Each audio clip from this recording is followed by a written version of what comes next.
Bonjour ou bonjour à tous. Pardon, je me mets devant l'écran. Donc, Anne-Marie Laureau, directrice adjointe en charge de l'hospitalisation. Et toujours Estelle Avis, responsable du département autorisation au siège de l'ARS au sein de la direction adjointe de l'hospitalisation. Bonjour, rebonjour. Rebonjour, oui. Salut les Rennaises. Je crois que Monsieur Olivier s'est excusé pour cet après-midi Oui. pour son CRSA. Absolument. Voilà. Donc pour ceux qui étaient présents ce matin, alors pour ceux qui n'étaient pas présents ce matin, je rappelle que nous avons fait un focus sur le régime des autorisations, ce qu'est un objectif quantifié d'offre de soins, comment se décline ensuite le dépôt de dossiers d'autorisation. Donc on était sur une approche sur le dispositif du régime d'autorisation pour pouvoir faciliter la lecture et la compréhension des documents du PRS 3 et notamment sa partie 2. Cet après-midi, nous allons faire un zoom sur ce que l'on a indiqué ce matin sur les évolutions de conditions d'implantation ou conditions techniques de fonctionnement de certaines activités dont la réforme est intervenue ces derniers temps et donc qui ont été prises en compte dans le projet régional de santé conformément au cadre réglementaire.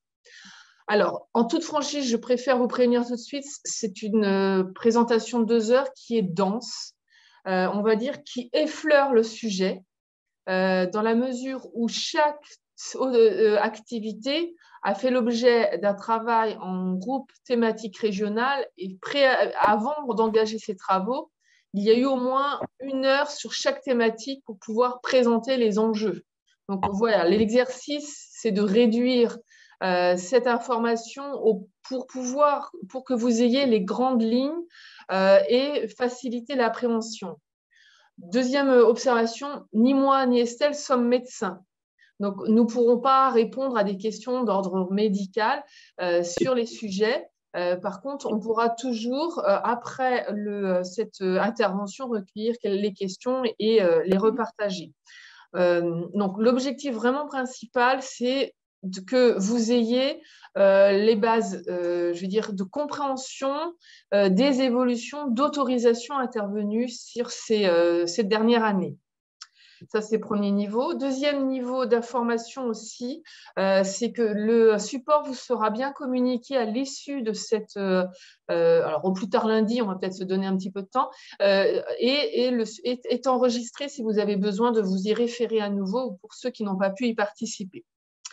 Enfin, en termes de méthode, au regard de l'ensemble du document que nous allons présenter, on va plutôt recueillir les questions en fin de présentation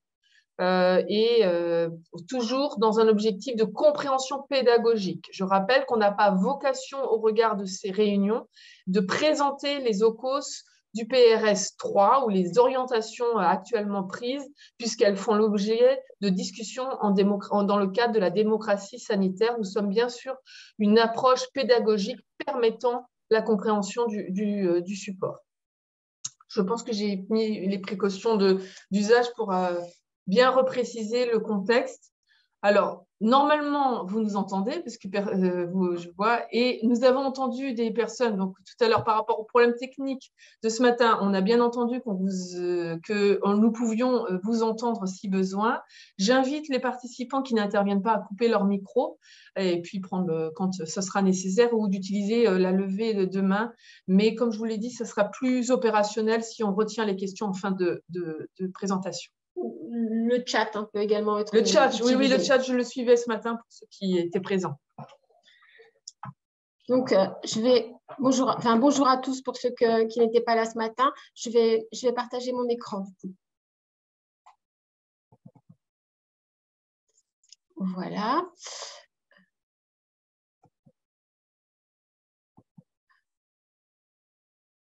Bon, voilà. Donc, on est réunis ici pour aborder ensemble la réforme des autorisations sanitaires. On l'a évoqué ce matin, hein, on est actuellement dans une période d'intense réforme des autorisations et on peut se poser peut-être la question de pourquoi une réforme. Donc, on vous propose d'aborder 3 points. Donc, dans le premier point, pourquoi une réforme? Ensuite, on aborde le gros de la partie technique avec les différentes vagues de la réforme et la philosophie pour chacune de ces activités de soins. Donc ça va être une partie assez dense et assez longue. Et en troisième point, on vous propose de regarder les conséquences très macro, hein, de cette réforme. Du coup, pourquoi une réforme? Alors, une réforme a été engagée par le ministère de la Santé parce qu'on est dans un contexte de réglementation ancienne et partielle. Pour vous illustrer ce caractère ancien de la réglementation, on vous a mis dans la colonne de gauche une bonne partie, hein, des activités de soins. Et dans la colonne de droite, on vous a mis l'ancienneté de parution du cadre réglementaire. Donc, ça se lit ainsi. Par exemple, pour la première ligne, la gynécologie, obstétrique, néonatologie, réanimation néonatale, les textes qui encadrent cette activité ont 25 ans. Et encore, depuis qu'on a fait ce tableau-là, il s'est bien écoulé encore 1 ou 2 ans.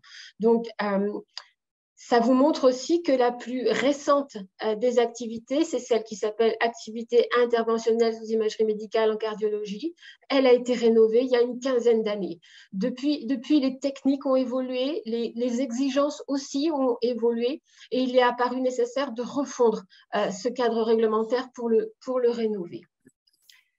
Donc, on est sur une réglementation aujourd'hui dont on fait le constat qu'elle est ancienne, mais elle est aussi partielle, parce que vous voyez que rien de moins que la psychiatrie, la médecine, la chirurgie et les soins de longue durée n'ont pas de conditions d'implantation et de conditions techniques de fonctionnement. Ça veut dire qu'il n'y a pas de réglementaire intrinsèque qui s'impose aujourd'hui sur ces activités-là, alors que ce sont des activités de grand recours, hein, qu'on rencontre fréquemment. Donc, à retenir une réglementation qui est ancienne, qui est partielle, et le souhait du coup du ministère de revoir ça. De revoir donc ce cadre de fonctionnement dans une volonté aussi de simplifier et de rénover en posant systématiquement des exigences.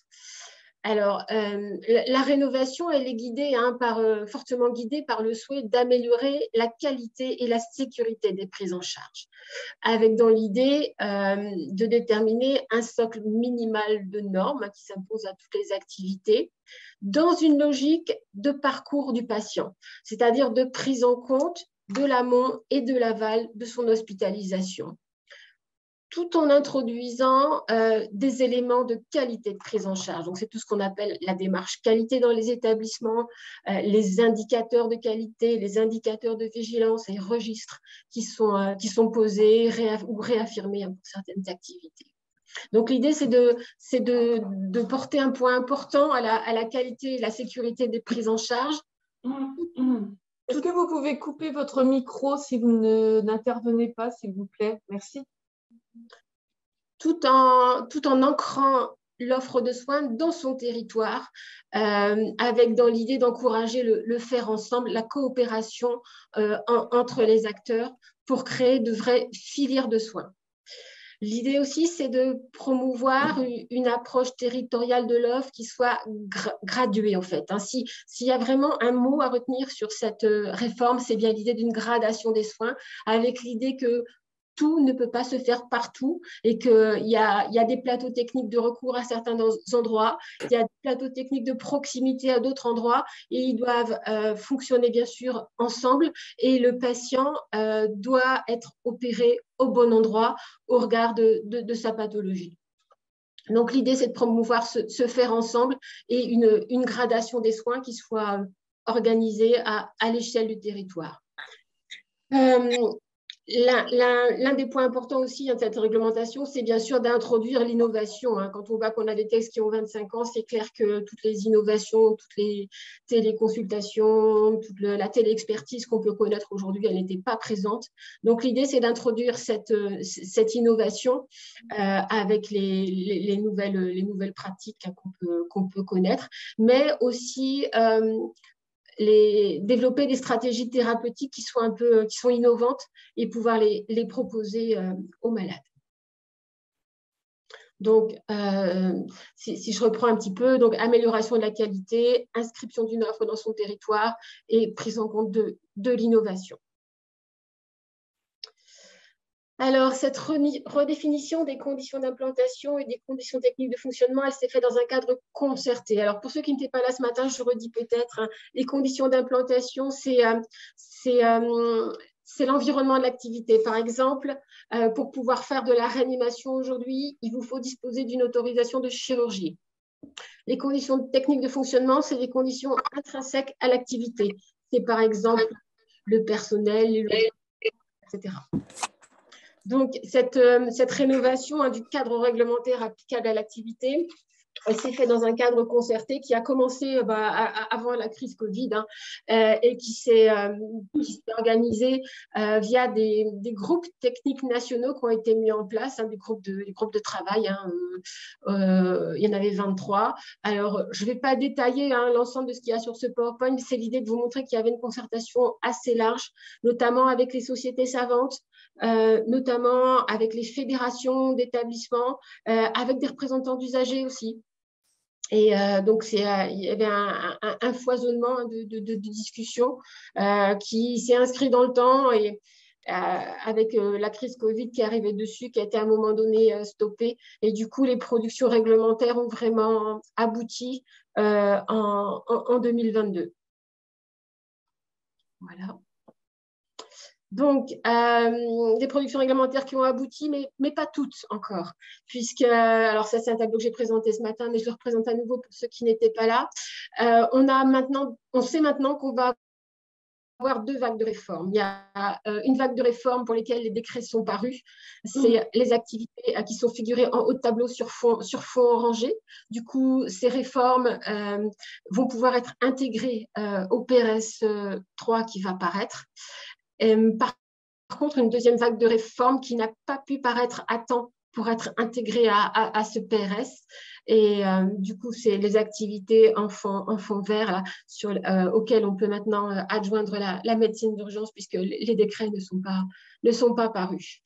Donc, cette deuxième production réglementaire à venir nous obligera à revoir le PRS pour intégrer les modifications apportées par la nouvelle réglementation qui s'y rapportera. Alors, dans l'attente, on n'est pas resté sans rien faire pour ces activités-là qui existent aujourd'hui.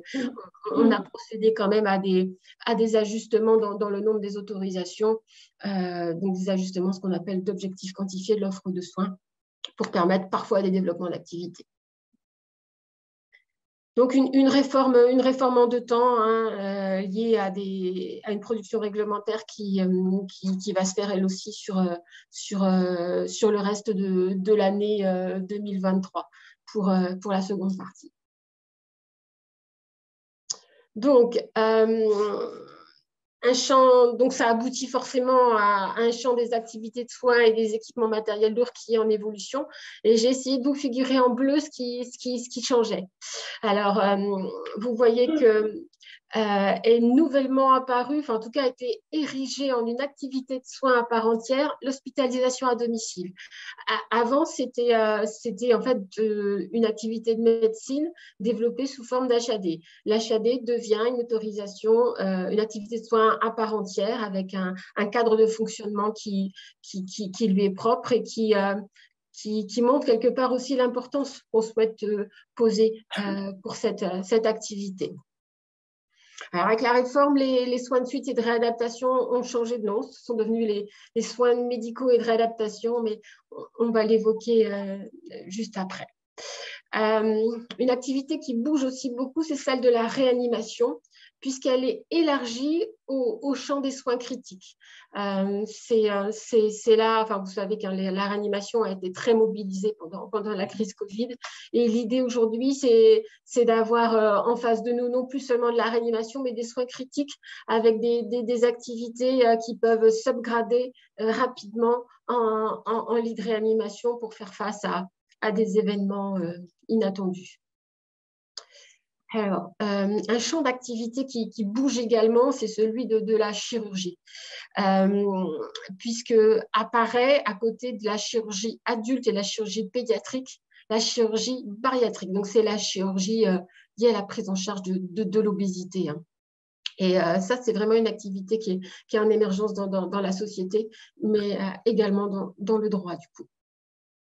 Alors, le haut de tableau sont les activités de soins. Le bas de tableau sont les équipements matériels lourds. Donc, à gauche, vous voyez dans le bas de tableau les scanners, les appareils d'imagerie par résonance magnétique, les gamma caméras, les tomographes à émission de positons, les caissons hyperbares et les cyclotrons. Et ben, parmi ces équipements matériels lourds, il y en a qui deviennent une activité de soins. Ben, typiquement, les gamma caméras et les tomographes à émission de positons, qui jusque-là étaient qualifiés d'équipements matériels lourds et qu'on a autorisé équipement par équipement, deviennent une activité de soins de médecine nucléaire, donc qui se remontent dans le haut de tableau. Alors pour les scanners et les IRM, ils sont toujours pour partie des équipements matériels lourds, mais ils sont appelés équipements de radiologie diagnostique ou plateau d'imagerie diagnostique. Donc voilà ce que j'ai essayé de figurer comme étant les mouvements principaux qui interviennent sur les activités soumises à autorisation.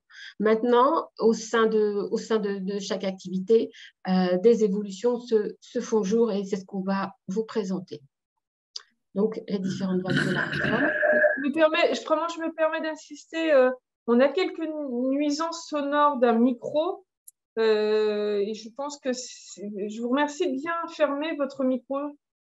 Des bruits de papier ou de voix, mais du coup, je pense que c'est pas agréable pour l'ensemble des participants, et surtout qu'on va rentrer dans la partie la plus complexe de la présentation. Donc, je me permets d'insister pour l'ensemble des participants. Je connais le sujet, mais je pense à tous ceux qui vont le suivre. Merci. Donc, cette slide-là nous présente les évolutions qui sont intervenues sur l'activité de soins de suite et de réadaptation, nouvellement dénommée donc soins médicaux et de réadaptation. Pourquoi ce changement dans la dénomination? Pour tenir compte de l'évolution du profil des patients et aussi de la charge en soins des patients qui sont pris en charge, ou en tout cas qui étaient pris en charge jusque-là en service de soins de suite et de réadaptation. C'est une approche un peu plus positive que de parler de soins médicaux, que de parler de soins de suite. Soins de suite, ça veut dire qui vient derrière.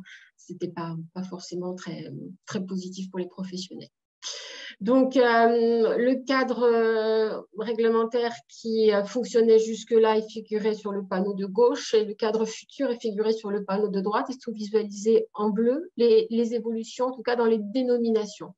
Alors, vous voyez apparaître des soins médicaux et de réadaptation, donc des SMR polyvalents. Alors, ils existaient déjà avant, sauf qu'on les appelait SSR non spécialisés. Donc, on est sur une approche qui n'est plus en creux, mais qui est expressive par l'appellation SMR polyvalent.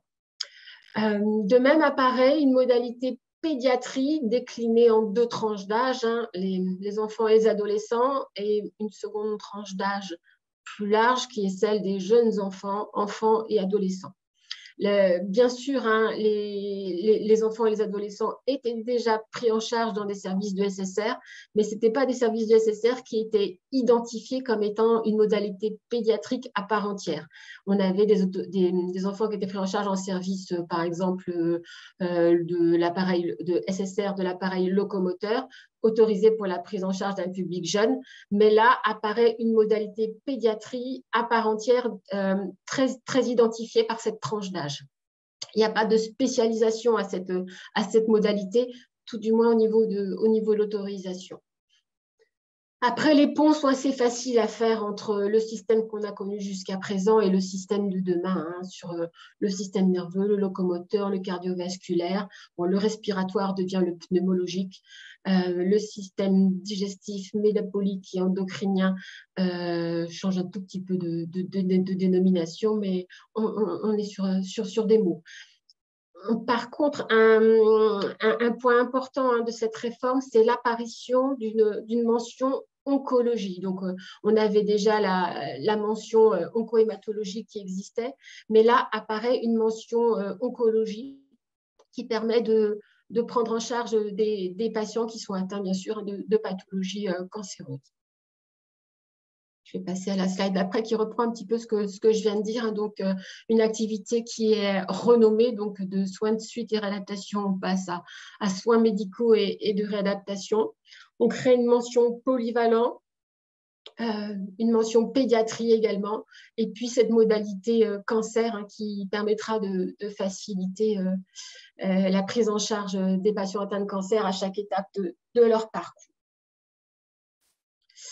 La réglementation, elle donne aussi également un rôle important dans le soutien que certains établissements doivent apporter aux autres structures de leur environnement. Donc, les SSR de recours, hein, doivent pouvoir apporter des avis spécialisés à du SSR polyvalent. Donc, c'est le sens de la coopération qui est souhaitée.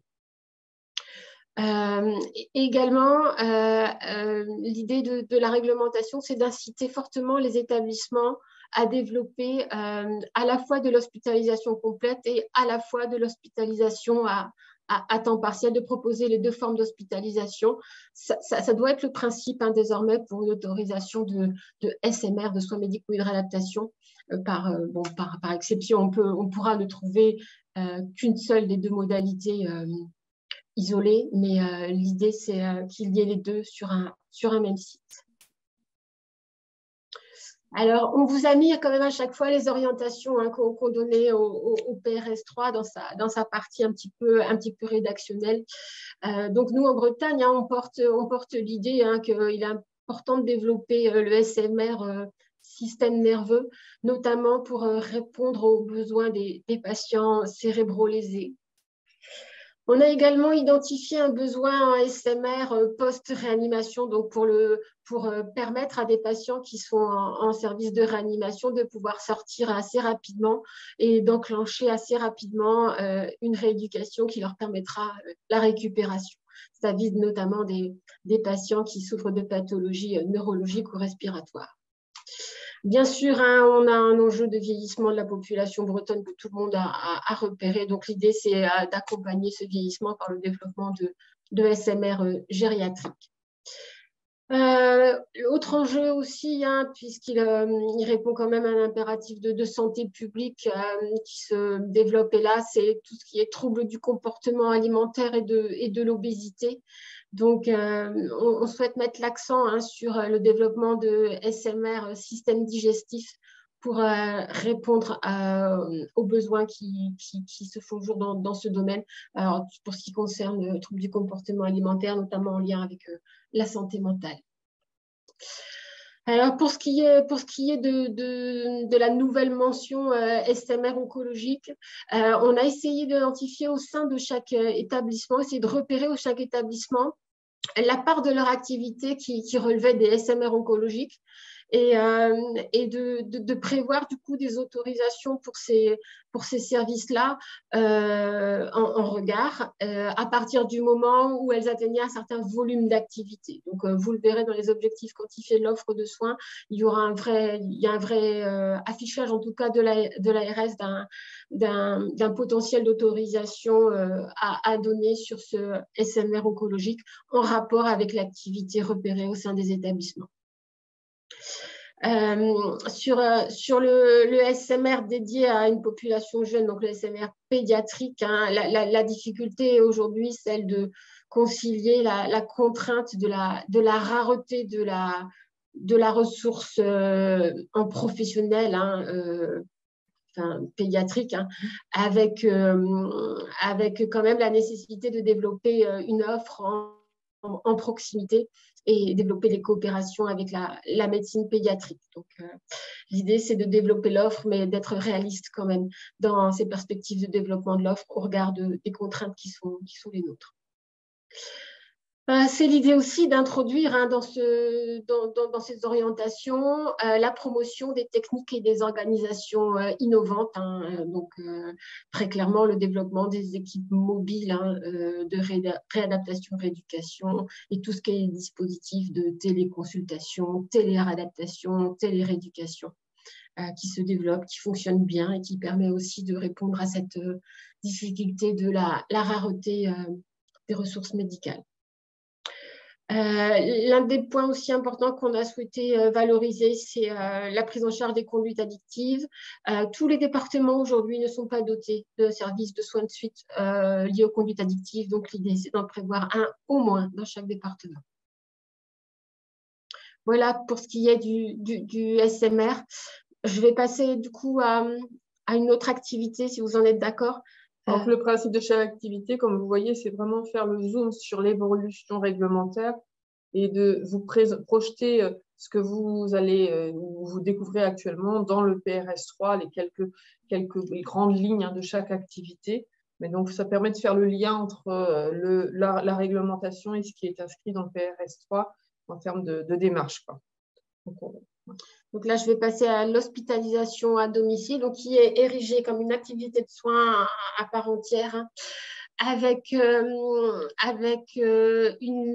autorisation d'HAD socle qui sera obligatoire pour tous les établissements, qui est obligatoire, nécessaire pour pouvoir dispenser une activité d'HAD et qui peut être suffisante. Néanmoins, 3 mentions sont apparues, donc les mentions réadaptation, les mentions anté et postpartum et les mentions enfants moins de 3 ans.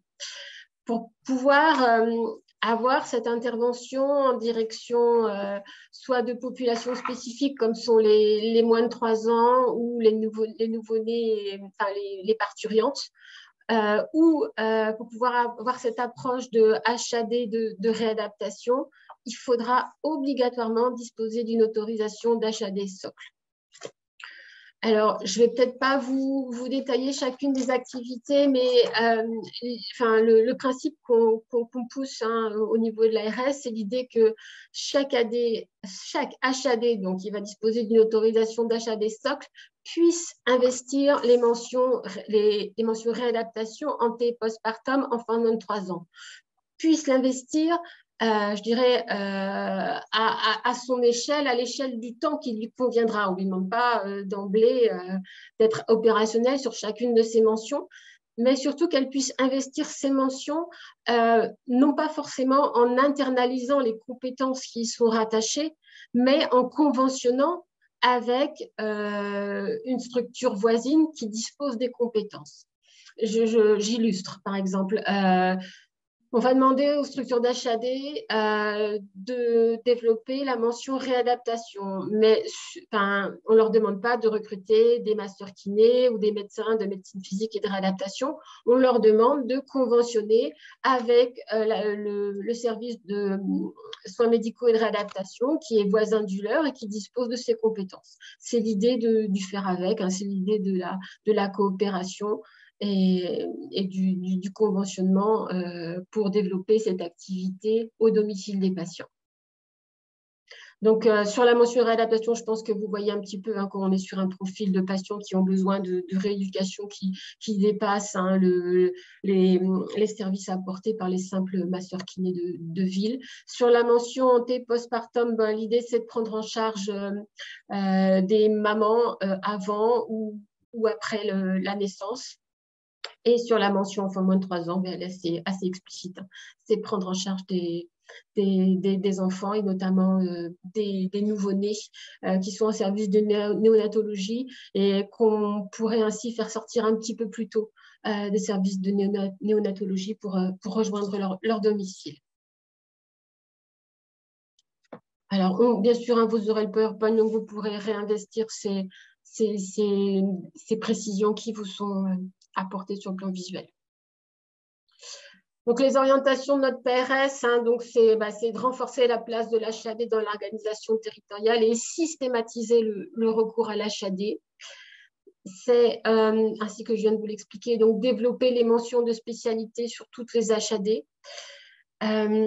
C'est aussi valoriser l'expertise qui est déjà acquise des HAD dans le domaine du soin palliatif. Aujourd'hui, les services d'hospitalisation à domicile ont une activité de soins palliatifs qui est non négligeable et qu'on veut valoriser et développer. C'est aussi permettre l'intervention de l'HAD dans les établissements sociaux et médico-sociaux. Donc, bon, on pense aux EHPAD, mais pas que dans les EHPAD, également aussi dans les services qui accueillent des personnes handicapées. C'est aussi permettre de pouvoir multiplier, en tout cas, les possibilités de réaliser les chimiothérapies à domicile pour éviter aux patients de se déplacer. Et puis, c'est aussi favoriser l'orientation des patients qui sont éligibles à la prise en charge en HAD au plus tôt dans leur parcours de soins et notamment en sortie des urgences. C'est se poser du coup systématiquement la question, est-ce que ce patient, il peut relever d'une prise en charge en HAD? Si la réponse est oui, essayez de lui trouver une place en HAD. Si la réponse est non, essayez de lui trouver un service d'hospitalisation traditionnel, mais systématiquement aborder le questionnement sous cet angle-là. Voilà. Alors là, je vais vous parler d'une activité qui est très, très technique. C'est la neuroradiologie interventionnelle. Alors, ça s'appelle activité interventionnelle en neuroradiologie. Schématiquement, on l'appelle NRI ou neuroradiologie interventionnelle. Elle existait déjà, cette activité, mais n'existait que la mention B, en fait, qui est une activité de recours qui est pratiquée uniquement dans des CHU. L'apport de la nouvelle réglementation, c'est la création de cette mention A que vous voyez pour la prise en charge des accidents vasculaires cérébraux. Les techniques ont évolué dans la prise en charge de l'AVC et jusqu'à une époque, jusqu'à quelques années, on connaissait surtout la technique de la thrombolyse, donc l'injection d'un fluidifiant pour éliminer le caillot. Depuis quelques années, sont apparues la technique de la thrombectomie permettant d'introduire un cathéter dans l'artère et de compléter la technique de la thrombolyse. Le fait de pouvoir faire bénéficier un patient de la technique de la thrombectomie, ça lui donne des chances de récupération qui sont très, très claires, très clairement en tout cas évaluées. Du coup, l'idée, ce serait d'arriver à diffuser davantage à cette technique de la thrombectomie, tout en notant qu'elle est très consommatrice en termes de ressources humaines, puisqu'il faut des neuroradiologues, des anesthésistes, des neurologues en permanence et un plateau technique important. Donc, la réglementation, elle a créé cette mention A à côté de la mention B et elle a aussi posé quelque chose qu'on va retrouver dans d'autres réglementations, c'est la notion de seuil. Donc, les seuils sont identifiés comme des seuils minimaux d'activité que doit remplir en fait un établissement qui souhaite bénéficier d'une autorisation. L'idée étant qu'on est bon techniquement que quand on fait souvent le geste. Donc, cette idée d'un seuil minimal nous garantit une qualité de prise en charge. Donc, sur la mention A, c'est les carrés qui sont figurés en rouge. Sur la mention A, il faut réaliser par an 60 thrombectomies mécaniques. Et pour la mention B, il faut réaliser 140 actes thérapeutiques. Si les établissements n'atteignent pas les seuils, il y a parfois des possibilités de dérogation qui sont à la main du DG d'ARS. Mais l'idée, quand même, c'est qu'ils atteignent assez rapidement ce seuil. Donc, sur les priorités, les orientations du PRS, les enjeux qu'on a repérés, c'est arriver à étudier et suivre le parcours de prise en charge des patients victimes d'AVC afin d'identifier les inégalités d'accès aux soins au sein du territoire, essayer de mettre en place des actions d'amélioration. Un point qui semble très, très important aujourd'hui, c'est quand même aussi d'essayer de gagner du temps dans la prise en charge de l'AVC. Le temps est capital. Donc, c'est l'idée de pouvoir réagir dès les premiers signes d'apparition de l'AVC, avec un enjeu bien sûr du maillage de l'offre au sein des territoires, mais aussi un enjeu de transport sanitaire urgent. Une fois qu'a été traité, enfin en tout cas pris en charge le patient dans son moment le plus crucial, l'idée c'est aussi qu'on puisse ensuite le prendre en charge en unité de soins intensifs neurovasculaires, où il bénéficiera de soins adaptés. Donc, on encourage la multiplication, en tout cas, de ces unités de soins intensifs neurovasculaires. L'un des points aussi importants qui a semblé judicieux de valoriser par le groupe technique qui a travaillé sur cette thématique-là, c'est la prise en charge des accidents ischémiques transitoires, qui sont parfois précurseurs d'un AVC. Donc, l'idée, c'est aussi de pouvoir les mesurer, les repérer et bien sûr les prendre en charge.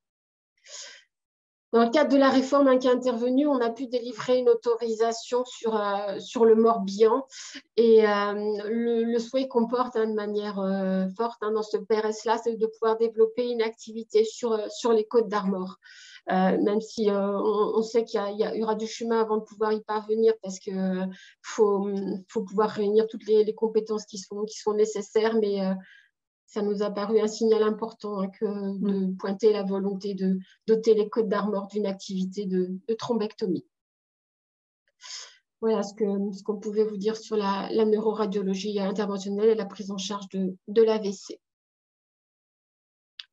Je vais passer à une autre activité qui est au moins aussi technique.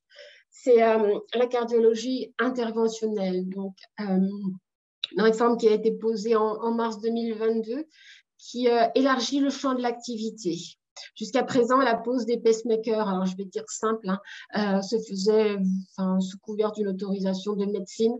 Désormais, cette pose de pacemaker, elle entre dans le champ de ce qui est soumis à autorisation de cardiologie interventionnelle, de même que certains actes de diagnostic en rythmologie et puis les coronarographies. L'apport de la réglementation est celui aussi d'une gradation qui est renforcée et qui vise à tenir compte de la complexité des actes et du coup en regard des exigences en termes de qualité, sécurité des soins et inscription dans des filières de prise en charge au sein des territoires. Donc, nous avons 3 modalités dans l'activité de cardiologie interventionnelle. C'est des modalités qu'on connaissait déjà, donc la rythmologie, les cardiopathies congénitales, donc en direction plutôt des enfants, et les cardiopathies adultes. Ces modalités-là, on les connaissait. Ce qui est nouveau, c'est ce qui apparaît en vert, c'est l'idée d'une gradation. Avec le plus bas de la gradation, c'est la mention A. Pour pouvoir avoir la mention B, il faut faire la A plus un certain nombre d'actes. Pour pouvoir faire la mention C, il faut faire la mention B. Pour pouvoir faire la mention D, il faut faire les 3 autres. C'est l'idée de mention un petit peu poupée russe, si je schématise, avec des actes qui vont du moins technique au plus technique. Et donc, c'est selon ces mentions, cette gradation qu'on doit définir les objectifs quantifiés de l'offre de soins, c'est-à-dire le nombre de sites que l'on retiendra en Bretagne pour une autorisation. Alors, bien sûr, cette activité aussi, elle fait l'objet de seuils minimaux d'activité, là encore, pour garantir une qualité des prises en charge. Donc, je vous ai mis vraiment le code de la santé, là, vous l'avez là ici.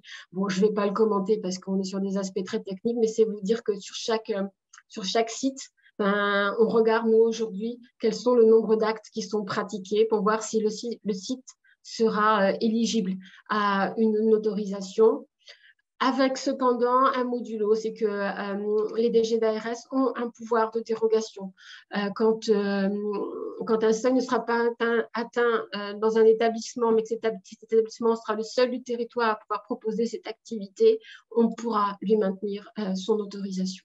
Vous avez précisé que ce pouvoir de dérogation, c'est pour cette activité. Oui. Ce n'est pas pour toutes les activités. C'est vraiment rattaché à la cardiologie interventionnelle. Il y a des activités qui sont soumises à seuil et pour lesquelles le DG d'ARS n'aura pas de pouvoir de dérogation. Donc, sont dans ces cas-là des seuils qui s'imposent de manière franche. Alors, en cardiologie interventionnelle, les orientations du PRS3, donc, sont de réduire le délai diagnostique et interventionnelle pour les patients insuffisants cardiaques ou présentant un syndrome coronarien aigu. Réduire aussi les risques de parcours en sortie d'hospitalisation. L'idée, c'est de ne surtout pas perdre les patients une fois qu'ils ont été hospitalisés, pouvoir les suivre. Et puis, bien sûr, c'est mettre en œuvre, appliquer en tout cas la réforme des autorisations, tout en confortant et ajustant les activités aux besoins de la population dans le cadre d'un meilleur maillage du territoire, en privilégiant les sites qui sont aujourd'hui éloignés de toute offre et en essayant de renforcer l'offre cardiologique des établissements supports par l'amélioration de leur attractivité. Ces activités-là, elles fonctionnent avec des techniciens, avec des médecins qui sont spécifiquement formés et qu'il faut pouvoir attirer et garder dans nos établissements. Pardon. Je vais aborder maintenant une autre activité, alors elle aussi technique. C'est le traitement du cancer. L'apport de la réglementation, il a été de recentrer en fait l'activité, enfin ce qui est soumis à autorisation en tout cas, sur le traitement curatif de la tumeur, ce qu'on appelle l'exérèse, le fait de retirer la tumeur. Il y a 3 points d'activité qui sont déclinés dans le traitement du cancer. C'est la chirurgie, c'est alors le traitement médicamenteux systémique du cancer qu'on connaît beaucoup sous le nom de chimiothérapie, hématologie, et la radiothérapie externe, la curithérapie. Donc, alors, sur la chirurgie, je vous disais en introduction que la réforme, elle portait de manière assez ferme une volonté de poser une gradation des soins, mais c'en est l'illustration typique. Alors, en bleu sont figurés ce qui existait déjà avant et tout ce qui n'est pas bleu est nouveau. Donc, vous voyez qu'il existait déjà en chirurgie des cancers la chirurgie ORL, la chirurgie urologique, la chirurgie thoracique, viscérale et digestive, gynécologique, mammaire, avec chacune des objectifs quantifiés, c'est-à-dire un nombre d'implantations qui était retenu au sein du PRS. Donc, avec la réglementation apparaît une mention B, donc qui est une mission de recours, une mission de chirurgie, donc de la récidive, de chirurgie qui fait appel à la pluridisciplinarité quand plusieurs organes sont touchés, et c'est aussi une chirurgie en zone irradiée. Donc cette mention B qui est une mention d'expertise, elle fait aussi l'objet d'objectifs quantifiés de l'offre de soins et on s'attache actuellement à essayer de regarder quels sont les établissements qui seront éligibles à cette mention B. Étant entendu que ces mentions, elles font systématiquement ou quasi systématiquement l'objet de seuils minimaux d'activité. Donc, alors, à côté des chirurgies de spécialité, il y a bien sûr la chirurgie enfant qui est la mention C. J'ai oublié d'en parler, mais elle est mentionnée en vert. Donc, voilà. Je peux vous couper 2 petites minutes, docteur Boyer, je suis anesthésiste. Est-ce que les quotas ont changé quand on place, parce que je vois par exemple pour la chirurgie de la glande mammaire, il y avait des quotas, est-ce qu'ils ont évolué ou pas? Alors, je pense que vous parlez des seuils, et ben, ça me fait une super transition pour la slide d'après. Des seuils qui ont été, vous voyez dans le titre, partiellement renforcés. Alors là où les seuils ont été renforcés, c'est sur la chirurgie mammaire, puisque aujourd'hui, le seuil minimal d'actes qu'un établissement doit pratiquer pour être autorisé en chirurgie des cancers mammaires, c'est 30 actes par an. Ça passe à 70 actes par an. Donc là, c'est une vraie marche qui est mise en place dans la gradation de l'offre en termes de seuil et du coup ça va contribuer à restructurer un petit peu l'activité de chirurgie des cancers. L'autre activité qui fait l'objet d'un seuil renforcé, c'est la chirurgie des cancers thoraciques. On était à 30 actes par an en minimum, on passe à 40 actes par an. Donc, on n'est pas tout à fait sur le même upgradage de nombre d'actes. Par contre, apparaissent des seuils par plage d'organes. Vous voyez qu'ils ne sont pas forcément très exigeants. C'est au sein de la chirurgie des cancers digestifs. Si vous voulez faire de la chirurgie de l'œsophage, il faudra en faire 5 par an au moins pour garder cette sous-autorisation. Pareil pour l'estomac, il faudra en faire 5 également par an pour garder cette sous-autorisation. Mais globalement, la chirurgie de l'appareil digestif bénéficiait d'un nombre d'actes minimum de 30 actes par an, il est maintenu. Sur les autres chirurgies, les seuils n'évoluent pas. Je vous arrête encore une petite seconde. En fait, c'est des actes, pour que tout le monde comprenne bien, par établissement et pas par praticien. C'est-à-dire que dans le même établissement, vous pouvez avoir, par exemple, un praticien qui fait 69 actes et un autre qui fait un acte.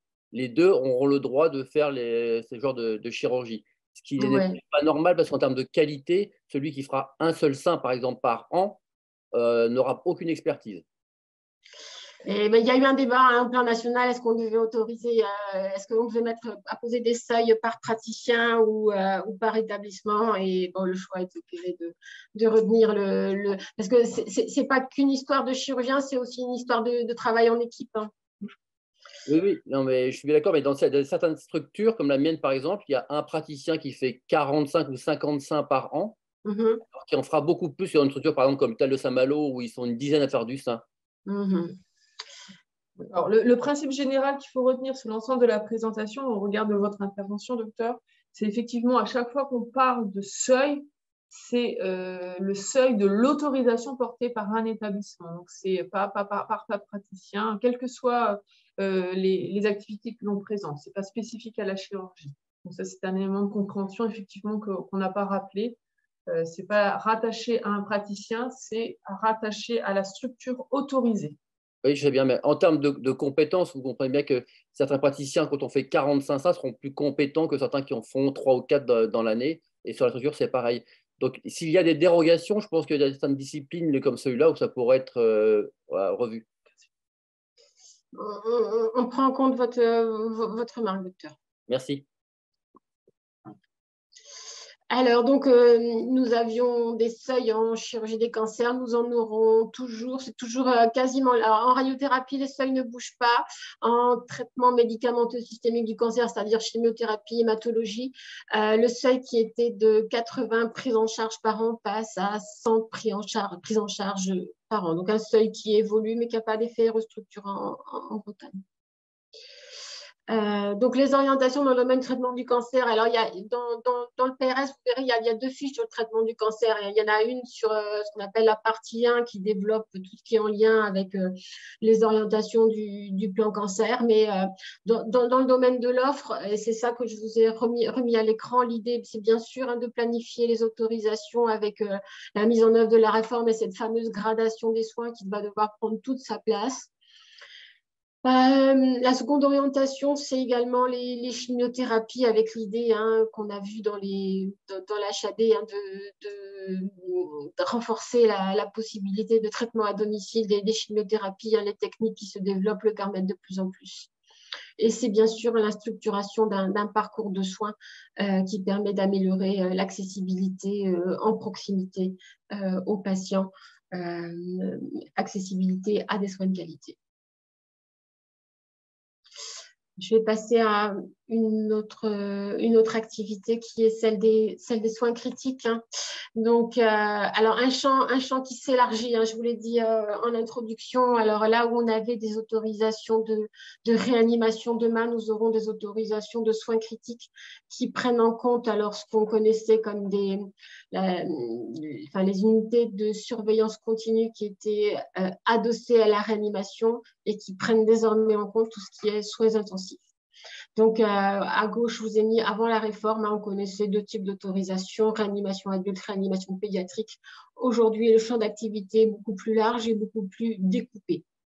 Alors, je ne veux pas détailler activité par activité ce que ça veut dire, mais il y a un enjeu fort de parcours patient et de gradation de l'offre et surtout de flexibilité. L'idée étant que le patient soit pris en charge au bon endroit au regard de la surveillance qu'il requiert et que dès qu'un patient qui est en service de réanimation ne requiert plus autant un niveau de soins de réanimation qu'il puisse aussitôt sortir et partir en unité de soins intensifs, y compris dans un autre établissement, peut-être davantage en proximité de son domicile.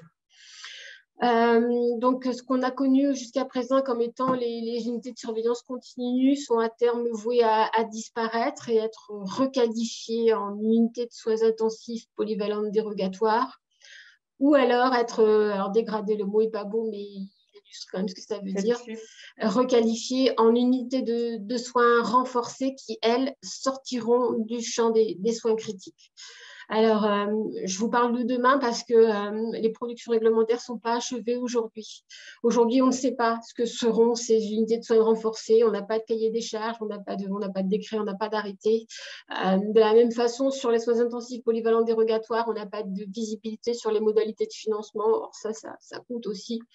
Du coup, vous le verrez dans notre PRS, on a fait le choix d'une intégration de la réforme en 2 temps. Donc, quand ces productions réglementaires complémentaires seront parues, on intégrera la pleine dimension de ces décrets dans une révision du PRS. Les 2 exemples qu'on vient de citer, que ce soit la cancérologie ou les soins critiques, démontrent à quel point on est aujourd'hui encore en attente. C'est vrai je ne suis pas revenue sur ce sujet-là, mais les mentions A et B en cancérologie ne sont pas encore publiées, ils ne sont pas encore inscrits dans le PRS qui est en cours de concertation. Ils le seront bien entendu dans la phase de consultation, dans la mesure où nous n'avons pas eu tous les éléments du national pour pouvoir qualifier les mentions A et B, pour pouvoir adresser ces éléments aux membres de la CRSA pour la réunion du 4 juillet. Ils seront prêts pour la phase de consultation réglementaire. Comme je l'indiquais ce matin, c'est la phase encore de travail qui dure 3 mois à l'issue, à partir de fin juillet.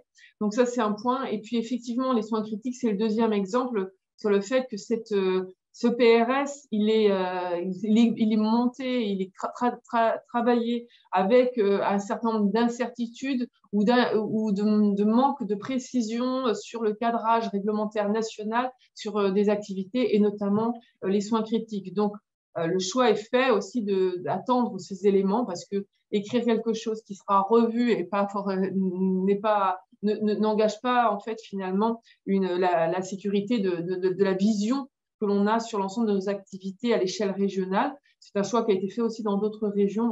Donc, effectivement, on espère avoir les productions réglementaires complémentaires sur les soins critiques très prochainement pour pouvoir, comme l'a dit Estelle, s'inscrire dans une révision du PRS et intégrer tout ce que l'on vient de vous présenter. Voilà. Donc, je fais la distinction avec cancer que vous n'avez pas actuellement, mais qui sera finalisé pour la consultation réglementaire. Alors, du coup, demain, le paysage des soins critiques sera celui-ci avec des sites qui disposeront de réanimation, qui auront l'autorisation de réanimation, soins intensifs, donc ils sont décrits dans la colonne de gauche. Des sites avec ou sans réanimation qui pourront disposer d'unités de soins intensifs cardiologiques, neurovasculaires ou d'hématologie.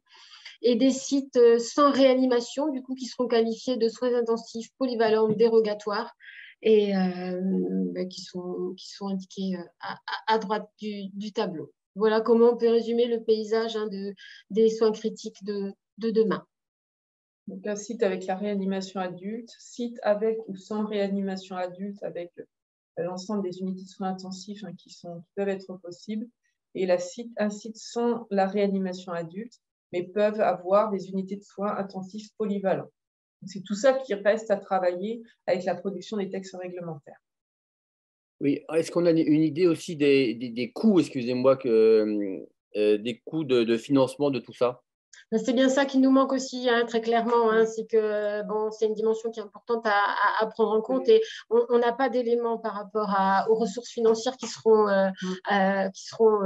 complémentaires de ces activités-là. Donc, c'est un élément pour nous qui est important à prendre en compte et qui manque à notre vision pour pouvoir structurer l'activité de manière efficace avec les personnes concernées, les établissements concernés. Les établissements concernés doivent aussi avoir ces visions pour s'engager dans le dépôt. Oui, mais surtout si on dégrade des unités de réanimation qui étaient appelées unités de réanimation en unités de soins intensifs polyvalents, évidemment, les établissements ne vont pas investir dedans, et pour les patients, ça sera une perte de prise en charge. Ouais. On n'est pas dans cet objectif-là. L'idée, c'est aujourd'hui quand même de conforter les sites de réanimation qui existent, d'augmenter leur capacité et surtout pas de les dégrader en soins intensifs polyvalents dérogatoires. La question, elle est plutôt sur le devenir aujourd'hui de ceux qui ont des unités de surveillance continue. Qu'est-ce qu'elles deviennent entre unité de soins intensifs polyvalente dérogatoire, unité de soins renforcée. On est plutôt, le débat, il porte plutôt là, quoi. Parce que déjà, on n'a pas beaucoup en Bretagne de lits de réanimation et souvent les unités de soins intensifs jouent un peu les rôles de réanimation. Si on les dégrade encore, on n'aura plus grand-chose. Donc, monsieur docteur, c'est un sujet effectivement qui sera repris dans le cadre du groupe technique régional et qu'on connaît parfaitement au niveau de l'agence, effectivement, sur ces enjeux. Et donc, la priorité, c'est d'avancer aussi avec une structuration et l'ensemble des billes pour pouvoir aussi, pour les acteurs et pour l'ARS. Merci. Un enjeu fort qui a sur cette activité de soins critiques qui est très, très structurante dans la prise en charge d'un patient, c'est celui des ressources humaines. Donc, la réglementation, je ne vais pas détailler là non plus, mais vous pourrez y revenir si vous le souhaitez. La réglementation, elle pose des attendus assez forts en termes de taux d'encadrement en personnel médical comme non médical, activité par activité. Qui font qu'on ne pourra pas non plus déployer partout ces activités-là. La ressource humaine, elle est tendue à un médecin anesthésiste réanimateur et c'est un paramètre qui sera à prendre en compte. Une réglementation qui sera exigeante aussi donc en personnel non médical, du coup, et avec des ratios par lit ouvert. Qui vont générer des besoins en personnel non médical. Donc, un temps d'adaptation sera laissé aux établissements puisqu'ils ont plusieurs années de délai de mise en œuvre pour atteindre ces ratios-là. Mais on sait dès à présent que les établissements vont devoir s'y préparer et l'appareil de formation avec. Voilà, je ne détaille pas, je vous laisserai le réinvestir si besoin. Voilà. Les orientations que porte notre PRS sur les soins critiques, c'est bien sûr d'essayer de conforter, d'ajuster les capacités aux besoins de la population, en portant une attention particulière à l'évaluation fine du réel, de la réelle tension qu'on nous dit observer. C'est aussi créer un réseau de soins critiques, ça c'est porté par la réglementation. Et puis c'est essayer de construire une filière de soins critiques territoriale en définissant la place de chaque acteur et les coopérations, les filières de prise en charge à mettre en place. C'est aussi, je viens de l'évoquer, l'idée de conforter les ressources paramédicales aux besoins et de renforcer la qualité et la sécurité des soins et avec une réforme, on vient de l'évoquer, qui sera intégrée en 2 temps dans le PRS. Alors, je vais passer à la médecine nucléaire. Alors, la médecine nucléaire, jusqu'à présent, ce n'était pas une activité de soins, c'était des équipements matériels lourds qui étaient des gamma caméras et des tomographes à émission de positons qui sont utilisés dans le diagnostic essentiellement, bien souvent de pathologies cancéreuses. Alors, ces gamma caméras et ces TEP, tomographes à émission de positons, deviennent une activité de soins de médecine nucléaire, avec là aussi la mise en place d'une gradation, donc une mention A, une mention B, la B contenant la A, et une gradation qui est proportionnée au niveau de risque dans l'utilisation du médicament radiopharmaceutique, donc le fameux traceur radioactif, s'il est préparé en système clos et selon un procédé aseptique, on sera en mention A, dans les autres cas, on sera en mention B. Donc, l'idée derrière, c'est le risque qui est encouru pour le patient. Donc, les orientations que notre PRS a souhaité donner à la médecine nucléaire, donc, vous ne le savez peut-être pas, mais l'année dernière, on a fait une révision du PRS2 pour accroître de manière importante le parc de scanners, d'IRM, mais aussi de gamma caméra et de tomographes à émission de positons. Du coup, l'année dernière, on a délivré de nombreuses autorisations qui sont en attente d'installation parce qu'on ne les met pas en place comme ça d'un claquement de doigts. Derrière, il y a souvent des constructions, sont des investissements qui sont lourds. Et Et du coup, on fait le constat aujourd'hui qu'on a un parc d'équipements autorisés qui est en attente d'installation.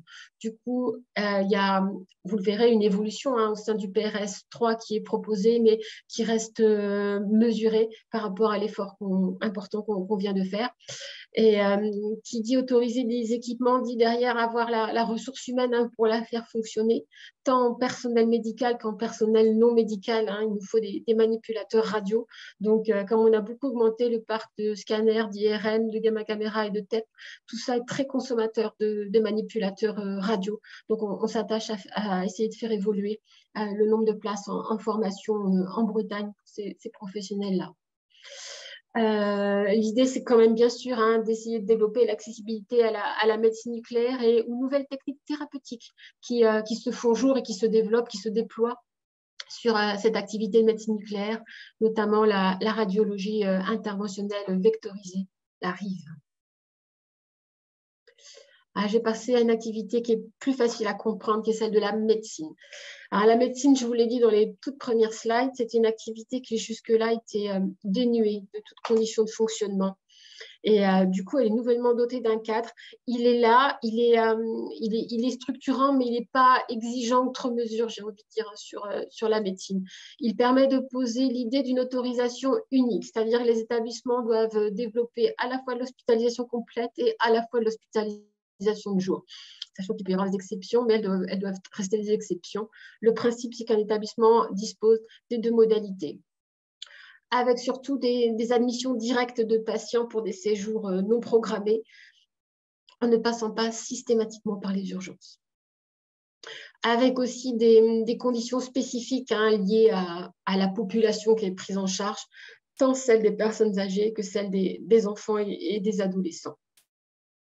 Donc, l'objectif, c'est bien sûr un accès à une offre de soins de proximité et de recours là où c'est nécessaire.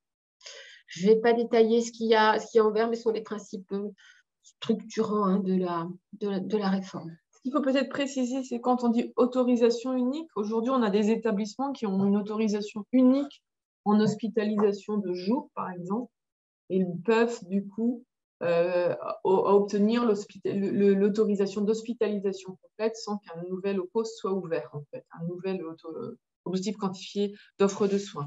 Avant, il y avait la distinction que maintenant, c'est un objectif unique. Donc, les orientations de notre PRS3 sur la médecine, bon, c'est bien sûr essayer de consolider l'offre existante sur les territoires tout en renforçant l'offre dont on a le plus besoin, c'est-à-dire la médecine polyvalente et gériatrique. C'est aussi porter la nécessité de coopération territoriale et la structuration de filières territoriales en renforçant la fluidité des prises en charge. Vous le verrez aussi dans notre PRS, quelques augmentations du nombre de sites de médecine autorisables quand même pour répondre à des besoins qui se sont fait jour. Et Marie vient le dire quand même, renforcer l'hospitalisation à temps partiel engagée dans le PRS2, même si aujourd'hui un établissement par principe doit développer l'hospitalisation complète de l'hospitalisation à temps partiel, favoriser ce qu'on appelle le virage ambulatoire, c'est-à-dire l'hospitalisation à temps partiel, reste un point important. Ça paraît bénéfique aux patients qu'il puisse le soir rentrer chez lui. Alors, j'aborde maintenant, mais de manière très succincte, la chirurgie et son corollaire est la neurochirurgie et la chirurgie cardiaque.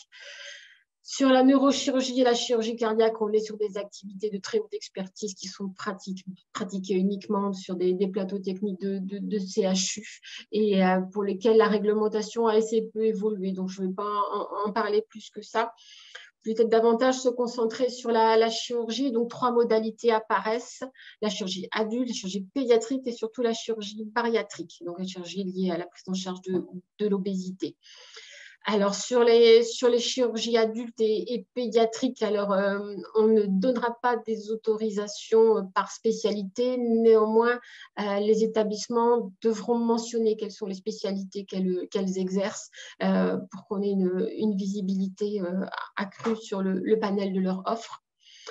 Alors, il n'y a pas de seuil qui est instauré sur l'activité de chirurgie adulte et pédiatrique, mais par contre, il y a un seuil qui est instauré pour la chirurgie bariatrique, c'est celui de 50 actes par an minimum, avec bien sûr un environnement qui est très cadré et un point assez marqué fait sur le parcours patient. Alors, ce seuil de 50 actes par an, il s'impose à tous. Il n'y a pas de pouvoir de dérogation donné au DG d'ARS se rapportant à ce seuil de 50 actes. Donc, les établissements qui aujourd'hui revendiquent une autorisation de chirurgie bariatrique, ils doivent être, à nos yeux, crédibles dans l'atteinte de ce seuil qui devra être atteint dans l'année qui suivra l'autorisation. Concrètement, un établissement qui dépose un dossier, qui a d'autorisation, qui est accordé à 1 an pour atteindre les 50 actes par an, si ce n'est pas atteint, l'autorisation est levée et donc remise sur le territoire en fait concerné. Donc c'est vrai que par rapport à d'autres activités, cet enjeu de minimum, de seuil minimum est à point de vigilance pour maintenir l'offre.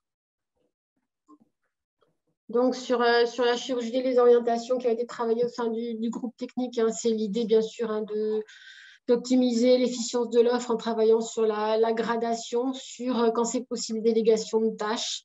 C'est aussi développer et renforcer le parcours patient, donc l'amont, l'aval, qui est capital, notamment dans la prise en charge de l'obésité. Le patient qui a suivi une chirurgie bariatrique, il nécessite un suivi quasiment à vie pour que sa chirurgie ait une chance de tenir sur le long cours. C'est aussi intégré dans la réflexion, bien sûr, l'amélioration des déterminants de santé, la prévention et le maintien de l'autonomie, mais c'est vrai que c'est fait davantage à un autre endroit du PRS que celui qui parle des objectifs quantifiés. Alors, sur la chirurgie bariatrique, on l'a dit, c'est organiser l'offre dans le respect de la réforme, donc des seuils, et d'un parcours complet, multidisciplinaire de prise en soins allant du repérage au poste de suivi chirurgical. Sur la chirurgie bariatrique, c'est organiser l'offre de manière à respecter la réglementation et la mise en place de ce qui s'appelle les dispositifs spécifiques régionaux. En gros, c'est la mise en place d'un réseau sur la chirurgie pédiatrique.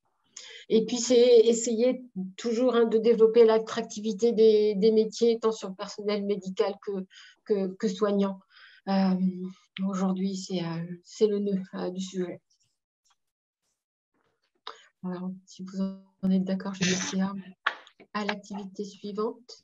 Sauf s'il y a une question, c'est bon. L'activité suivante, alors je passe vraiment d'une activité à une autre, sans plus de forme de transition. C'est la psychiatrie. Alors, la psychiatrie aujourd'hui, elle est très, en tout cas au niveau du régime des autorisations, elle est très découpée, très morcelée, puisqu'on a 7 modalités de psychiatrie adulte et 6 en psychiatrie infanto-juvénile. Aujourd'hui, c'est fortement recomposé en 4 catégories qui sont appelées des mentions. Donc, des mentions essentiellement populationnelles, la mention adulte, alors la mention enfant-adolescent, la mention psychiatrie périnatale qui est une activité en émergence qui recouvre donc les soins conjoints parents-bébés qui vont de l'antéconceptionnel au prénatal. Et c'est aussi les soins sans consentement pour les hospitalisations d'office. Donc, c'est au niveau de la mention que seront définis les objectifs quantifiés de l'offre de soins. Alors, ce qui nous a paru important de mettre en valeur, c'est le fait que la psychiatrie de l'enfant et de l'adolescent va désormais jusqu'à 18 ans. C'était 16 jusqu'à présent, donc il va falloir gérer cette transition de l'augmentation de la tranche d'âge des enfants et adolescents hospitalisés en pédopsychiatrie. C'est aussi ces notions de parcours de soins et de partenariat entre établissements assurant la psychiatrie de secteur et les établissements privés qui apparaissent et qui nous ont semblé importants. Et c'est aussi l'apport de cette réglementation, c'est d'aller dans le sens d'une responsabilisation du titulaire de l'autorisation, notamment sur l'accès aux soins ambulatoires, aux dispositifs de prévention et de gestion de crise, et puis sur l'accès aussi à la réhabilitation psychosociale. Il faudra qu'un établissement soit en mesure de proposer, pas forcément en interne, mais éventuellement par convention avec d'autres acteurs, tout le panel de la prise en charge. Donc, alors, trois formes de prise en charge. Donc, vous avez les 4 mentions populationnelles, mais 3 formes de prise en charge. le temps complet, le temps partiel et le soins ambulatoires. Et chaque établissement devra réunir pour chacune des mentions populationnelles, hein, adulte, enfant, périnatal, les 3 formes de prise en charge, soit sur site, soit par convention avec un autre établissement. Donc, il doit pouvoir offrir cette possibilité d'accueil à temps complet, à temps partiel, à soins ambulatoires pour chacune des populations qu'il aura à prendre en charge, mais pas forcément sur son propre site en internalisant les possibilités d'activité, mais éventuellement par convention avec un autre établissement situé en proximité. Donc, il y a des liens entre les mentions, hein. Donc, du coup, pour avoir la mention périnatalité, il faudra définir à la fois la mention enfant-ado et la mention adulte, alors éventuellement par convention. Et pour les soins sans consentement, quand ça concernera l'adulte, il faudra avoir aussi la mention adulte.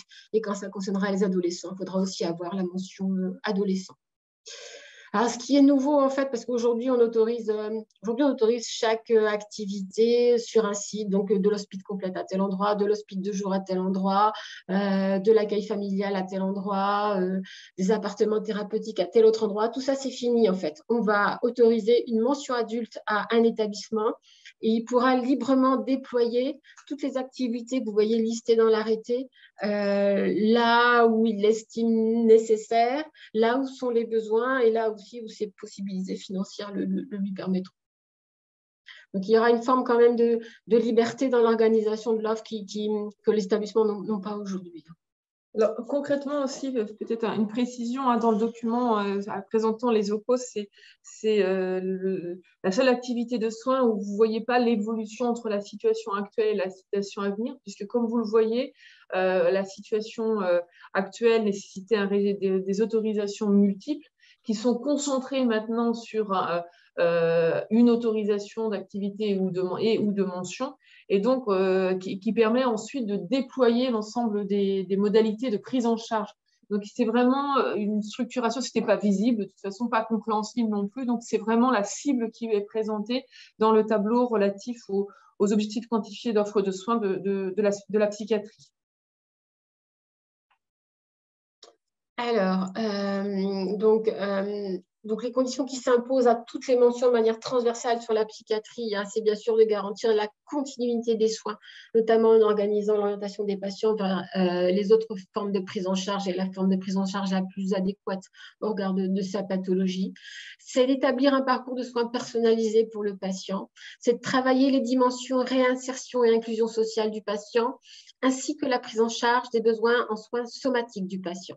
Et c'est enfin aussi aborder tout ce qui est comorbidités addictives qui sont très présentes généralement dans ces populations-là. Et pour certains établissements, ce sera aussi la possibilité en tant qu'établissement de recours d'apporter leur expertise aux établissements de santé ainsi qu'aux établissements sociaux et médico-sociaux.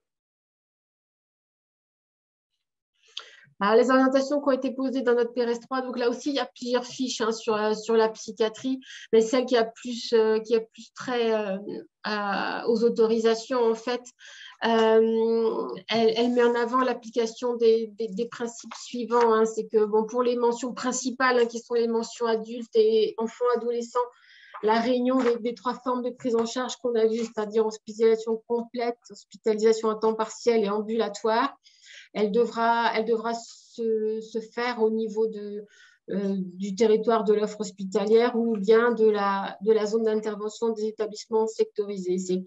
C'est l'idée, hein, si je résume, que tout le panel de prise en charge qui doit être proposé à un patient puisse être en proximité pour les mentions adultes et les mentions enfants-adolescents.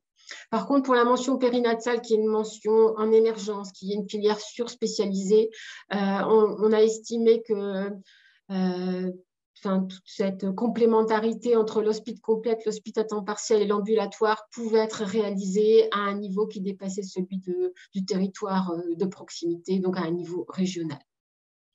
On précise également, hein, parce qu'on voit bien avec cette réforme-là qu'elle va permettre de libéraliser un petit peu l'offre.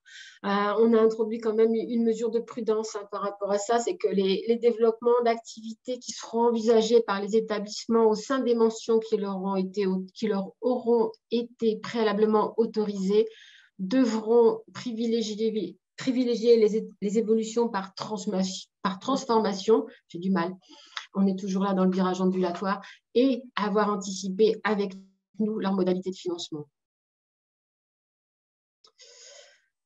Alors, de la psychiatrie, je vais passer à la radiologie diagnostique et interventionnelle, avec là aussi un distinguo sur radiologie diagnostique et radiologie interventionnelle, à savoir que sur la radiologie interventionnelle, on est dans le cas de figure un petit peu de la réanimation, à savoir que on n'a pas eu, enfin, n'est pas paru la liste des actes qui nous permettent de déterminer quels sont les actes de radiologie interventionnelle. Donc, c'est quelque chose qui sera travaillé dans un second temps. Donc, ce sur quoi on va se consacrer aujourd'hui, c'est la radiologie diagnostique. Peut-être préciser la différence diagnostic interventionnel.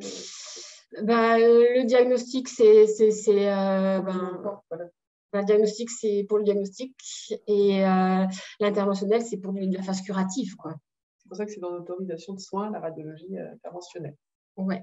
Donc, la radiologie diagnostique, ça reste une autorisation d'équipement matériel lourd, alors que effectivement, la radiologie interventionnelle devient une activité de soins puisqu'on est dans le curatif. Alors, sur la radiologie diagnostique, ce qui est bien quand même dans cette activité-là, c'est que bon, jusqu'à présent, on autorisait scanner par scanner, IRM par IRM, et c'était fastidieux pour les promoteurs. Là, globalement, ce qu'on va autoriser, alors, c'est des plateaux d'imagerie. Et un établissement pourra librement se doter de 1 à 3 équipements sans nécessité de réautorisation de l'ARS.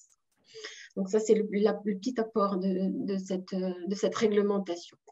Alors, bien sûr, la réforme, elle porte la nécessité d'une mixité d'appareils, c'est-à-dire qu'un établissement devra avoir sur son site scanner et IRM, et pas seulement une sorte d'équipement. Bon, bien sûr, il y a des conventionnements qui sont possibles, il y a des dérogations qui sont possibles pour les sites qui aujourd'hui n'ont que des scanners ou que des IRM, ils sont assez rares. Donc, l'idée de demain, c'est bien sûr d'autoriser ce que j'appelle moi des plateaux d'imagerie qui seront à la fois scanner et IRM. Et à partir du moment où un établissement aura une autorisation de plateau d'imagerie, il pourra librement se doter de 3 équipements.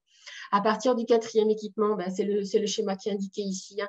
À partir du 4e équipement, il devra demander une réautorisation de l'ARS, mais qui pourra valoir pour plusieurs équipements.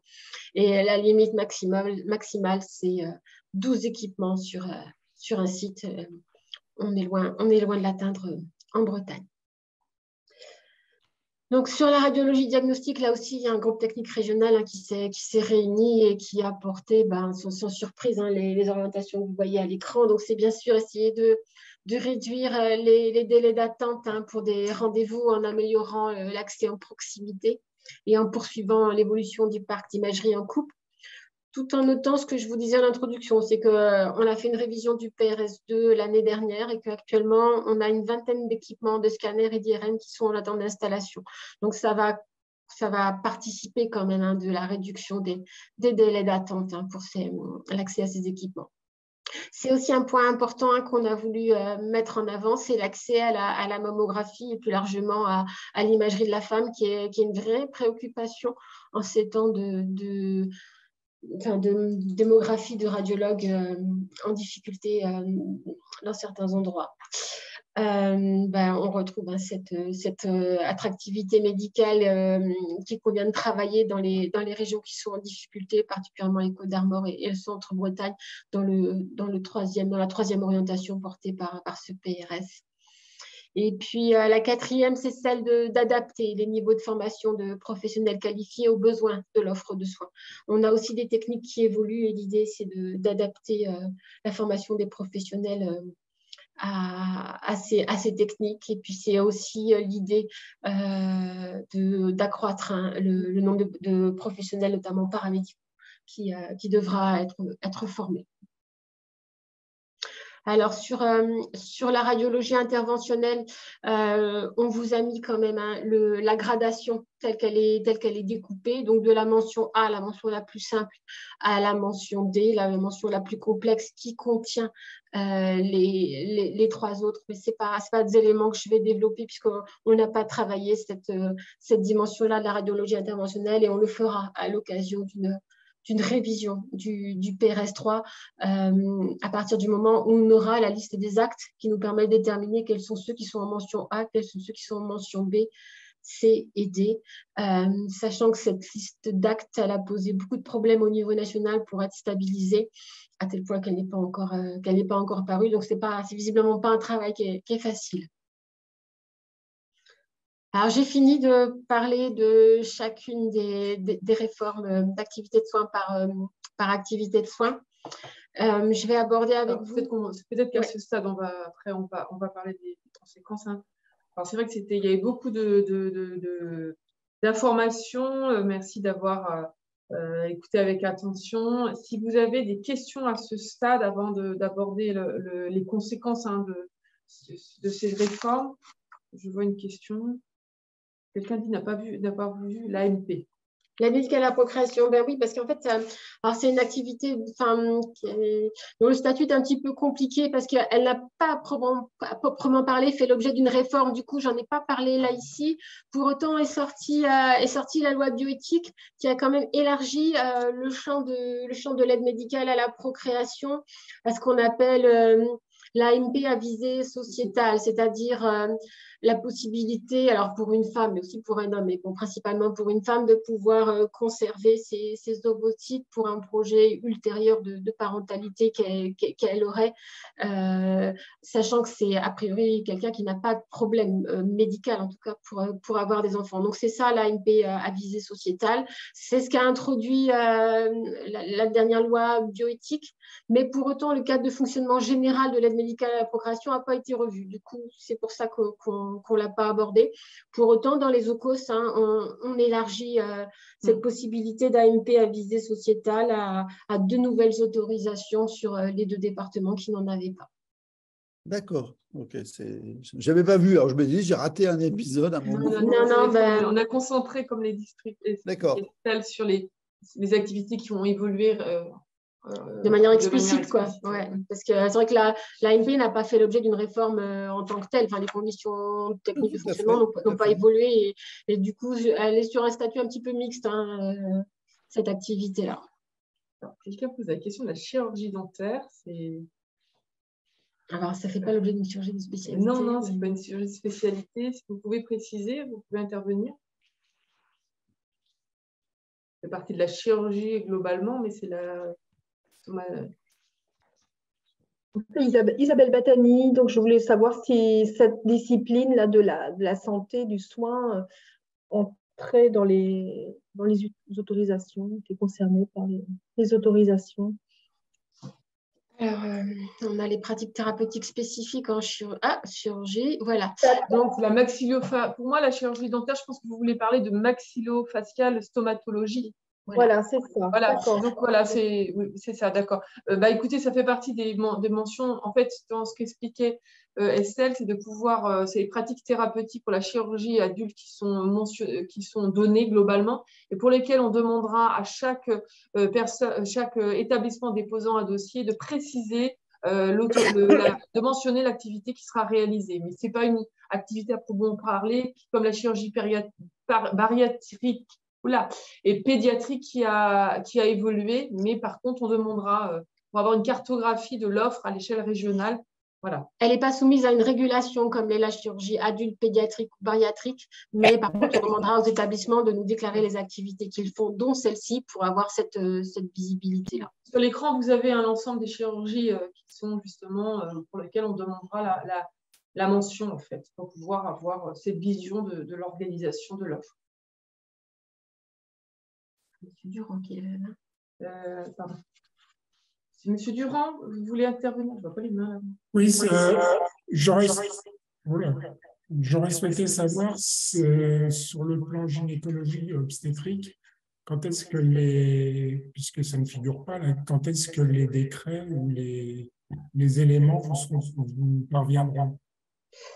Et très clairement, on n'a pas d'idée de quand vont sortir les décrets réformant l'activité de ce que l'on appelle la périnatalité, donc les 3 niveaux de maternité. On n'a pas de visibilité du tout.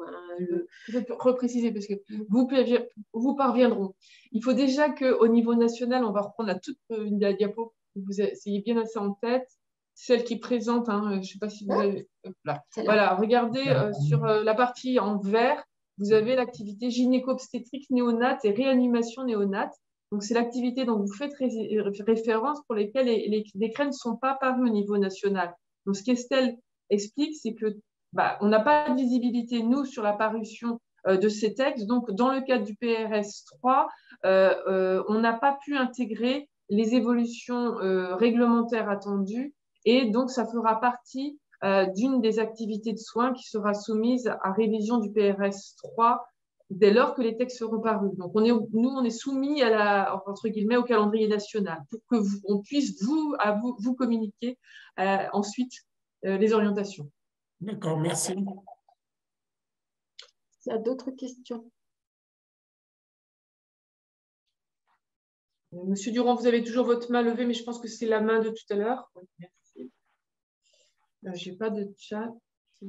Non, je n'ai pas d'autres demandes. Du coup, on va pouvoir passer à la dernière partie de cette réforme qui est assez courte, mais qui est sur une forme d'une question un petit peu ouverte quand même. Donc, tous ces décrets qui sont parus, donc vous avez vu que certains sont parus depuis 2022, prévoient une mise en œuvre au 1er juin 2023. Donc, qu'est-ce qui se passe au 1er juin 2023? J'ai envie de vous dire rien du tout. Rien du tout jusqu'à temps que on ait, alors le terme n'est pas beau, mais il est expressif, remis à plat les autorisations qui concernent ces activités-là. C'est à ce moment-là que la réforme prendra sa pleine application. Donc, derrière ça, oui, vous le comprenez, nous allons devoir délivrer de nouvelles autorisations avec les nouvelles dénominations et donner au regard du nouveau cadre réglementaire qui s'impose, donc les conditions d'implantation et les conditions techniques de fonctionnement. Donc, ça suppose derrière un volume assez important de dossiers d'autorisation qui seront déposés tout au long de l'année 2024. Donc, on va ouvrir ce qu'on appelle, nous, des fenêtres de dépôt des dossiers qui sont de 2 mois minimum et on peut avoir au maximum 3 fenêtres par an. Donc, en 2024, on va ouvrir 3 fenêtres qui vont être dédiées à certaines activités qui vont nous permettre de remettre à plat l'ensemble des autorisations ayant fait l'objet de réformes. Donc, ça veut dire un nombre assez important de dossiers. Ça veut dire aussi un travail assez volumineux pour la commission spécialisée de l'organisation des soins qui donne son avis sur chacun de ces dossiers. Pour faciliter un petit peu le travail des établissements comme de l'ARS, un dossier numérisé a été conçu, en tout cas est en cours de conception par le niveau national pour dématérialiser la production. Et puis, on vous a mis quand même quelques chiffres en Bretagne. En Bretagne, aujourd'hui, on a 1500 autorisations et près de 200 équipements en matériel lourd. Donc, bien sûr, on ne va pas remettre à plat toutes ces autorisations, mais en tout cas, une bonne partie l'année prochaine.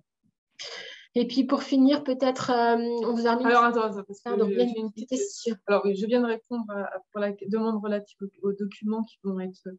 si vous allez les recevoir. Il y avait une question, est-ce que vous savez quand nous devrons déposer les dossiers de renouvellement pour l'AMP? Donc, on revient à ce qu'on n'a pas remis cet après-midi, effectivement, sur la notion de fenêtre de dépôt, que Estelle a juste abordé, Fleury tout à l'heure, mais peut-être juste repréciser. Alors, pour l'AMP, je vous disais tout à l'heure, c'est une activité qui flotte un petit peu, donc ce qu'on ne sait pas. Alors, on est clair que pour les nouvelles autorisations, celles à visée sociétale, les établissements vont devoir déposer des dossiers. On n'est pas sûr que pour les autres activités qui étaient déjà autorisées antérieurement, il y aura besoin de déposer un dossier. Le ministère flotte un petit peu, je vous le dis très clairement, dans sa réponse à cette question-là. Et dès qu'on aura une réponse stabilisée, on en fera part aux structures concernées.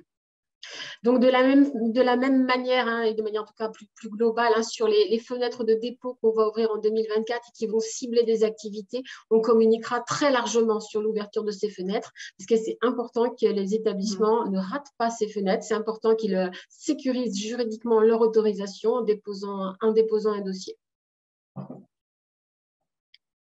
C'est un petit peu ce qui illustre ce petit schéma là ici qui vous parle de 2023 et 2024. Donc avec tout le travail d'élaboration du PRS, hein, sur lequel vous êtes concentré actuellement, qui va s'achever au 1er novembre 2023, au plus tard par la parution du PRS 3, et tout le travail de l'année 2024. Donc là, je n'ai affiché qu'une seule fenêtre, mais il y en aura 3 en fait, hein, sur l'ensemble de l'année 2024. Donc des fenêtres de dépôt des dossiers qui sont de 2 mois. Et une fois que la fenêtre est terminée, elle fait courir le délai de 6 mois qui nous est imparti pour répondre aux promoteurs. Donc 6 mois, ça peut paraître long, mais il va falloir regarder si le dossier est complet, il va falloir l'instruire, il va falloir le passer devant la commission spécialisée de l'organisation des soins qui donne un avis éclairé, hein, sur ces demandes d'autorisation avant d'aboutir à une décision du DG d'ARS. Donc, il y aura 3 fois ce processus-là qui va se reproduire en 2024. Alors, nous avons une question pour savoir quand est-ce qu'on va pouvoir communiquer le calendrier breton du travail. On est soumis à une production réglementaire, enfin une production même législative complémentaire qui prend actuellement la forme de la proposition de loi Valtou. Parce que, alors je ne vous ai pas tout dit pour ne pas tout compliquer parce que ça allait déjà beaucoup, mais il y a la question de ce qu'on appelle les autorisations non réformées. Pour certaines, les autorisations sont échues, donc il faut les réactiver. Il y a un processus spécifique qui est prévu, qui prévoit aussi les dépôts dans des fenêtres. Et du coup, pour arriver à communiquer sur la globalité du processus, tant pour les activités réformées que pour les activités non réformées, il faut qu'on ait stabilisé le cadre réglementaire. Et c'est cette proposition de loi Valtou qui permet de le stabiliser. Alors, elle est passée devant l'Assemblée nationale et elle a été adoptée. On attend maintenant le passage devant le Sénat. On pourra peut-être communiquer avant que ce soit passé devant le Sénat parce que j'ai peur que le calendrier nous emmène un petit peu loin. On va voir comment on peut faire, mais c'est vrai qu'on a été un peu échaudé par ce qui s'est passé dans le projet de loi de financement de la sécurité sociale où ces normes-là étaient introduites et ont été censurées par le Conseil constitutionnel. Donc, on va peut-être essayer de sécuriser un petit peu avant, mais dès qu'on peut, on essaie de communiquer. Alors, en gros, la première fenêtre, elle s'ouvrira sur février-mars. Voilà ce qu'on peut vous dire. Et bon, je comprends qu'il y a quand même une attente assez forte. On va voir comment on peut communiquer sur ce qu'elle va contenir à minima. Oui, parce que c'est justement la deuxième question. Les 3 fenêtres qui seront ouvertes en 2024 concerneront quelles activités de soins? Toutes celles qui font l'objet de la réforme et puis les autres aussi, parce que je vous disais par exemple sur le traitement de l'insuffisance rénale chronique, on ne remet pas à plat les autorisations. Pour autant, vous le verrez dans le PRS2, on fait des propositions d'augmentation du nombre de sites autorisables parce qu'il y a des projets derrière. Hein. Et du coup, on ouvrira aussi les fenêtres pour ces activités-là. Donc potentiellement, les fenêtres comporteront toutes les activités.